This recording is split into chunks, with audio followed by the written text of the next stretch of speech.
Assalamualaikum everyone! For today video ay lalabas na naman kami. At pagkalabas na namin ng bahay ay nakita namin ito kaagad. At ang akala ko ay lilipad siya pagkalapit namin sa kanya. Ayun naman, tinatry niya lumipad pero hindi na niya kaya. At tinawag ko agad yung asawa ko kasi nagtaka ako bakit di siya makalipad. At ang akala ko ay lilipad yan siya kasi ayaw niya yung tao. At lumapit naman yung aking asawa at binigyan niya ng tubig. Kasi sinabi ko sa kanya na hindi daw ito makalipad. At piling ko may kumagat sa kanya. Or baka nahihilo lang. Pero ewan ko nga ba't di siya makalipad. Pero hindi rin naman mahawakan kasi ganyan lang o ganyan. Ayun na nga, umalis na rin kami kaagad at di na namin hinintay. At yun nga, binigyan lang namin ng tubig at hindi rin talaga makakalipad. At dito na nga kami sa daan. Paalis kami kasi pupunta kami sa may bazaar. Ang bazaar na tinatawag ko or sinasabi ko ay market siya guys. So yung market na yun ay paulit-ulit ko na rin binablog. So para po siyang Divisoria or Baclaran. So doon po yung mamumurahin na mga damit. Pangbata, mga pajama. So yun pala guys, pupunta kami sa market. Kasi naisipan namin na bilihan yung aming anak ng pang-summer cloth na niya. Kasi nga, mainit na dito sa amin. So, tinago ko na yung mga pang-winter niya na binili namin noon. At ayun na nga, yung pang-summer niya dati ay maliliit na sa kanya. So, kailangan na naman natin siya bilihan ng bago. Bilis talaga lumaki yung bata guys. Hindi rin talaga namamalayan ay binata na yung anak ko. Ayun nga, nasa kalagitnaan kami ng National Highway guys. So actually sobrang daming sasakyan guys. Pero sa slide lang ako nagbibideo guys kasi sumama yung aking biyanan. So ayan pala yung trend guys. So may trend din dito sa amin. Pero hindi pa ako nakasubok magsakay dyan guys. So hindi naman tumagal ay dumating na kami. So ito yung sinasabi ko sa inyo na bazaar.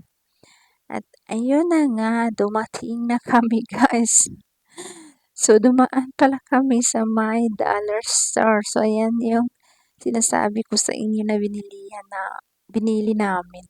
So, dumaan din kami sa Stylo kasi bumili rin ako ng sandal ko, guys. So, ito yung sandal ng aking anak na binili ko, guys.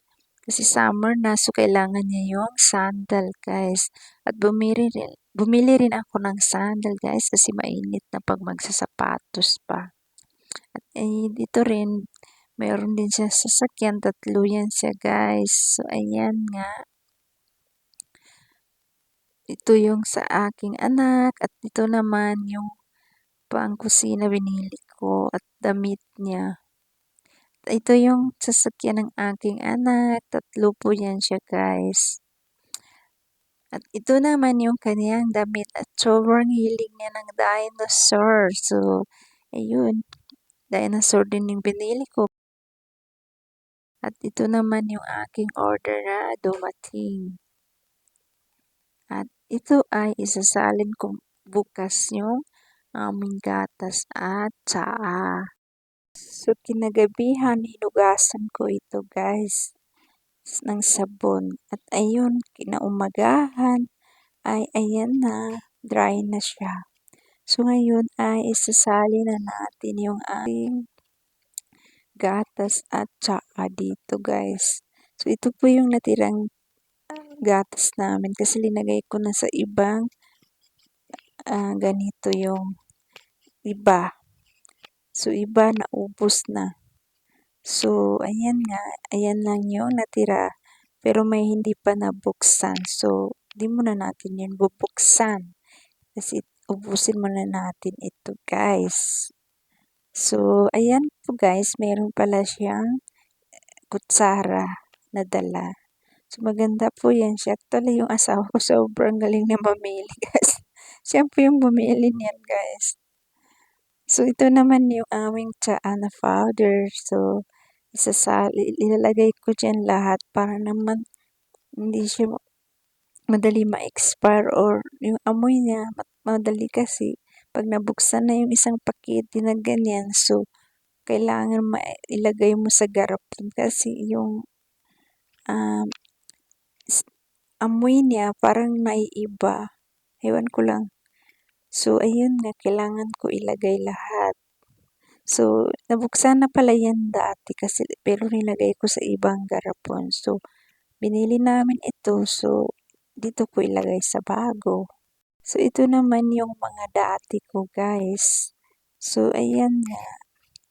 Hindi ko na yan siya gagamitin kasi mayroon na akong bago. So, yun lang. Hanggang sa next video. Ala, afis. Ingat po kayo.